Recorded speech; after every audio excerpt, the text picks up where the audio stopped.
guys, welcome back to my channel. Today I'm going to be talking about an update from having my baby girl. I'm going to be introducing you to her, introducing you guys to her. She is 3 weeks old as of yesterday on Friday. So she is growing like a weed. I wanted to take some time, just to get used to her and get used to the dynamic of changing from 1 to 2 babies. 2 under 2 is extremely tough, but I definitely wanted to take some time for myself, and my husband's been off of work, so he's been here too. So I just really wanted to embrace all the moments and memories and things like that. But anyways, I'm going to dive right on in because there's not a whole lot to talk about, considering she is just 3 weeks old and there's not so much going on in her life, eating, sleeping, drinking, or no, what is it? Sleeping, eating, pooping, pretty much that's the life. But there are some underlying things that have been happening with baby girl that I wanted to update you guys on, and as well as me. 4th trimester postpartum has not been the easiest for me, nor has it been for her. It has not been smooth sailing. Bless her little heart, bless our hearts. It's been a freaking tough ride. She's so sleepy, you guys. Wake up, baby girl.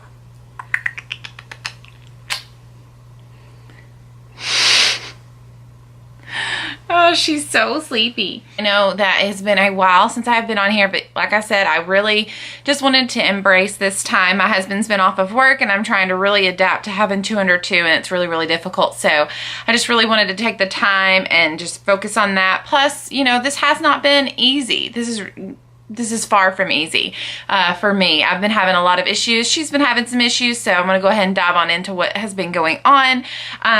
But she is happy and healthy and beautiful, and if you guys haven't seen it already, I did upload my birth vlog, so you guys can go check that out to see how much she weighed and how the whole process went down.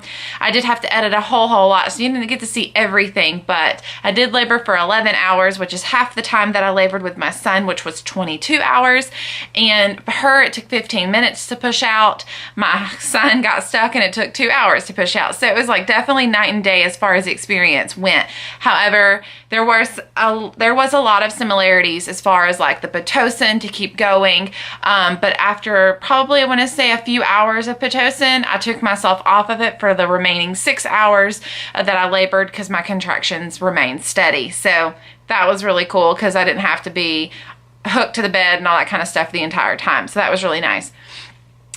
So she is 3 weeks old. The first few days were really rough because she did drop down in weight just a little bit, but that is actually pretty dang normal. Everybody, every baby usually does that. But then my pediatrician, who we are switching from, came in and said, you actually need to start supplementing. He said that on day 1. She was 1 day old. And I was just like, I'm really wanting to focus on breastfeeding. I didn't really get to breastfeed my son. So I'm really anxious to breastfeed her. It has been really difficult. It's been amazing. However, it's been really difficult. And the reason I say that is because she's had some issues pop up. I've had issues pop up. It's just been a roller coaster. So her and I are definitely getting through this together. But I wanted to let you guys know, what's been going on with her. She is continuing to gain weight, which is amazing. Our pediatrician, he came in and looked at her, and he was like, you need to start supplementing. And he said that ASAP, day 1. She wasn't even like a full day old. And he was like, you need to start supplementing. And it really was just discouraging because I was like, I think my body can do it. I really think my body can. And so I was really discouraged. So we had a couple of lactation consultants come in, help me out with latching and things like that. The problem wasn't necessarily her latching. It was, well, I guess you would say it was her latching. She would latch, but then she would pull all the way back. And I know you guys, moms out there that have had a baby do that, that hurts and it is not fun. So she basically just wants to stay on the nipple part, and that's not fun for me at all. And she's not getting any kind of, like, not a whole lot of milk doing that. So I noticed that just was not working out that well. So I started doing a lot of pumping at that time. So I was just pump. But then I realized I'm like getting an ounce. If I'm lucky, I'm getting an ounce. I'm pumping both sides, 30 minutes, 45 minutes. and I'm getting maybe an ounce. I was like, something's just not working. I don't understand what's going on. So at the beginning, I had a lot of struggle. So after a few days, we did have to start supplementing, and, you know, slowly getting her introduced to a bottle, which is something I just did not want to do, because we did that with my son. Soon as he got a little bit of what a bottle was like and how quick and instant the flow was, he didn't want me anymore. He just denied me altogether. So it was really discouraging with him. So I just wanted to do everything possible to try to nurse her, but it was not starting out to look good at week 1. But then we went in for her checkup, you know, and discovered that she has a lip tie. And for you guys who do not know, sorry, my hair is so bad. The roots on my hair are just ridiculous. I've got to go get it done. But the lip tie is the tie that's underneath there that connects that tissue. So hers is was extremely tight and thick. And so they were like, you know, because every time she would latch onto my breast, her lip would go in. It would curl under, and that is so painful. It's excruciating. And so day 1, when I was still in the hospital, my nipples were bleeding. They both were bleeding, and they both already had scabs over them. Like, it was just not something anybody wants. That is, no, it hurts so bad. So they were like, you know, let's look and see what's going on. They did not find out in the hospital that she had a lip tie. They just thought it was just her latching. They didn't even look for that, you know, and I thought it was really, really odd that they didn't. However, my pediatrician at the time, they did notice it. So they actually don't do the lip tie cuts at my pediatrician. So they gave me the number to another lady who actually does do that. So I contacted her and made the appointment. So we went in on Tuesday. They made me send pictures and things like that to confirm that she has a lip tie, and she does. So we go in for the consultation. They were doing it that same day, which was Tuesday. Today is Saturday, so it hasn't been a full week yet. But we go in on Tuesday. She looks at it and she said, oh yeah, she has a 4-degree lip tie, which is the highest degree apparently you can have. So hers was really, really bad. So she said she definitely has that. And then she actually looked under her tongue, and she had a tongue tie. She had a 2-degree tongue tie. Not only did she have that, you guys, she had thrush. So that means that I probably had thrush. So we both have been on antibiotics.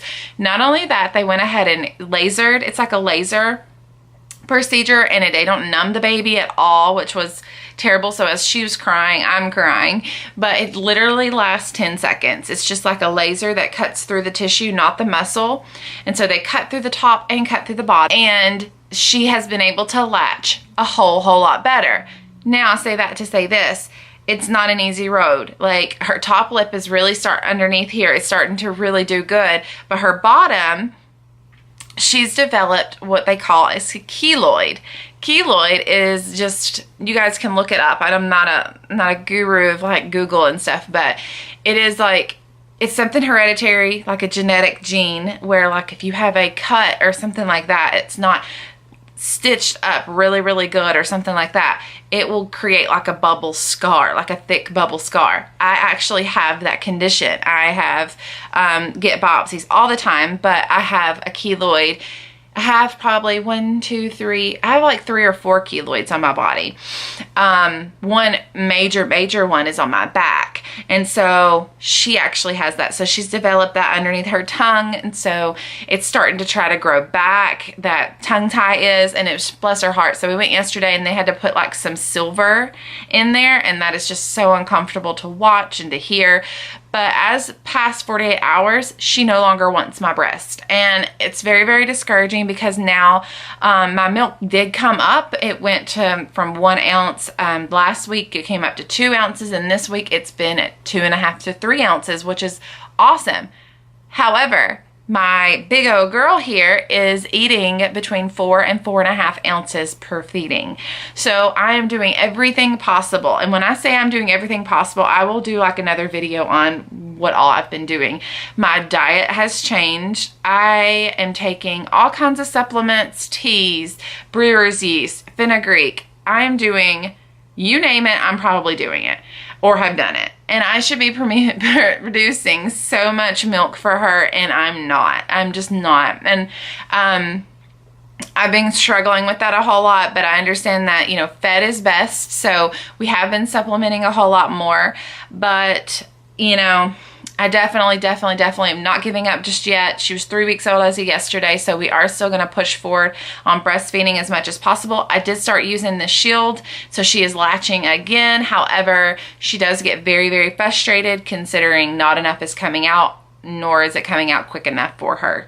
Since we had the tongue tie and lip tie issues for the first couple of weeks of her life, the bottle was just more comforting for her versus my breast. I'm not sure why, but there's a lot of things that go into play with that. But I am not going to give up. I am still, you know, pumping and giving her some of my breast milk, but also doing supplement as well because she has to be fed. She has to be full. It's just, I'll do what it takes. You know what I mean? So yeah, we're dealing with that right now, but you know, she is healthy. We did discover that she has reflux, which a lot of babies have. My son had colic and reflux, so she does have some reflux going on, so she is on some medicine for that. So hopefully that starts helping her. It's actually, yesterday was the first day we started it, and it was yesterday evening, so she hasn't been on it for a total of 24 hours just yet, but she is slowly getting better, I think, and I really hope it continues to work for her. We're in the hospital. I don't know if you guys, like I said, have seen my birth vlog, but at the very end, they come in and they did a hearing test. Oh, they've done it like 2 or 3 times while we were in the hospital, and she kept failing her left ear. So they recommended us to get that checked again, you know, later on down the road, just, you know, a few weeks down the road or something, just to see if it's fluid, because she had a lot of fluid coming out of her mouth, her nose, things like that when she was born. So the new pediatrician that we switched to that actually did her surgeries, she looked yesterday, her and her team did, and she passed her test. So apparently it was just fluid. Her hearing is fine on both ears, so that's great. So she is doing really, really good. She was a little jaundiced, but that's, you know, they said that was fine. Yesterday at her 3-week follow-up and everything, they went ahead and weighed her, and she's 10 pounds, 5 ounces. She's over 22 inches long. They're not 100% sure because she wouldn't stay still. She was very uncomfortable yesterday. But she is a big baby as far as like length. She's so long. Right when we just went into week 2, she started wearing 3-month clothing. She is very long, so that has a lot to do with it. But yeah, 3-month clothing at 2 weeks old. That's crazy. I don't know. That's just insane to me. But I wanted to update you guys and let you know what was going on. She is growing. She's happy and healthy. I am dealing with postpartum. I am trying my hardest to get through everything day by day, but you know, it comes and goes. I'm so thankful that I have my husband here to help me along the way, because if he wasn't here, I'd probably be losing my mind. If I'm gonna be honest with you guys. But her name is Magnolia, as you guys have known already, and I'm sorry I had to keep that a secret for so long, but I hope you guys enjoyed this video. If you did, please give me a thumbs up, and if you have not subscribed already to my channel, go ahead and hit that subscribe button and join along with my family. Love you guys. See ya.